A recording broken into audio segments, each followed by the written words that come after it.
Здравствуйте, смотрите в сегодняшнем выпуске. Президент Туркменистана провел телефонный разговор с главой Киргизстана. В Туркменистане усилят контроль за сдачей в эксплуатацию объектов различного назначения. Плакаты с изображением Махтумкули украсили автобусные остановки Ашхабада и другие новости. Состоялся телефонный разговор между президентом Туркменистана Сердаром Бердымухамедовым и главой Киргизской республики Садыром Жапаровым. Сердечно поприветствовав лидера дружественной страны, глава государства от имени туркменского народа и от себя лично высказал слова сопереживания в связи с аварией, произошедшей на теплоэлектроцентрале в городе Бишкек. Президент Садыр Жапаров от имени киргизского народа и от себя лично выразил сердечную признательность за слова сопереживания в этот непростой момент. Как подчеркнул глава Киргизстана, в его стране высоко ценят дружественные отношения с Туркменистаном, который в числе первых пришел на помощь соседнему государству. Президент Туркменистана Сердар Бердымухамедов подписал распоряжение, предписав заместителям председателя Кабинета министров Хакимом Вилаятов и города Ашхабад осуществить контроль за качественным завершением в установленные сроки строительства и сдачи в эксплуатации в текущем году соответствующих крупных производственных и социальных объектов, передает ТДХ. Министерству строительства и архитектуры предписано усилить контроль за качеством возведения вышеуказанных объектов в соответствии со сроками, установить по месяцам даты их сдачи в эксплуатацию и обеспечить внесение этих дат в ежемесячные графики проведения мероприятий и открытия объектов социального назначения. В честь празднования 300-летия со дня рождения Махтумкули Фраги на городских остановках Ашхабада появились плакаты с изображением классика туркменской литературы.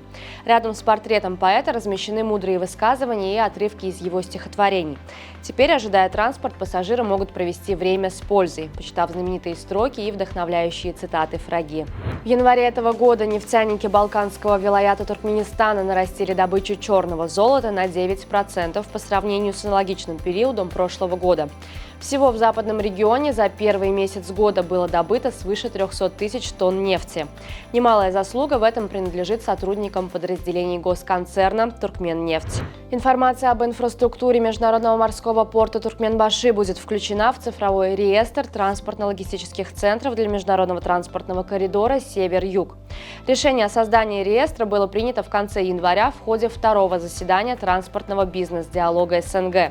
Инфраструктурный реестр будет размещен в открытом доступе на сайте Координационного транспортного совещания государств-участников Содружества.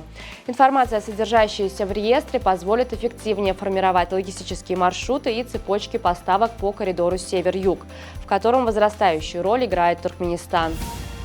В провинции Гуанси, Китай, 95-летняя Ли Сюфэн пережила шокирующий опыт. Ее чуть не похоронили заживо. Женщина, которую посчитали мертвой, через 6 дней после смерти спокойно готовила еду на кухне, к большому изумлению своих соседей. Все началось с того, что Ли Сюфэн упала в доме и получила травму головы. Женщина не реагировала на свое имя и не просыпалась. Так как у женщины нет родственников, похоронами занялся ее сосед. Согласно китайской традиции, гроб с телом полагается хранить дома несколько дней, чтобы близкие могли попрощаться. Каково же было удивление, когда за день до похорон сосед обнаружил гроб пустым. Начались поиски, и вскоре покойница была найдена на кухне, мирно готовя еду. Оказалось, что Ли Сюфэн очнулась и, не найдя никого дома, просто решила заняться своими делами. Первый весенний месяц этого года ознаменуется для туркменских хоккеистов двумя важнейшими событиями – участием национальных сборных в чемпионатах мира третьего дивизиона среди юниоров до 18 лет и среди взрослых.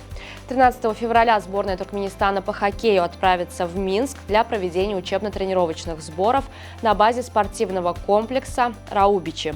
На этой базе туркменские хоккеисты уже не раз повышали свое мастерство под руководством опытных тренеров, готовясь к соревнованиям мирового и азиатского уровня. Подобная практика приносила свои плоды в виде завоеванных медалей.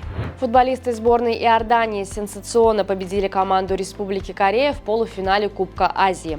Встреча, прошедшая в Катаре, завершилась со счетом 2-0. Иорданцы впервые играли на этой стадии турнира и теперь имеют все шансы на историческую победу в главном континентальном турнире. Их соперник по финалу определится сегодня в матче сборных Катара и Ирана. Встреча начнется в 20:00 по ашхабадскому времени. На сегодня это все. Желаю вам хорошего завершения дня. Увидимся завтра. И не забывайте, что Туркменпортал – ваш самый надежный источник новостей.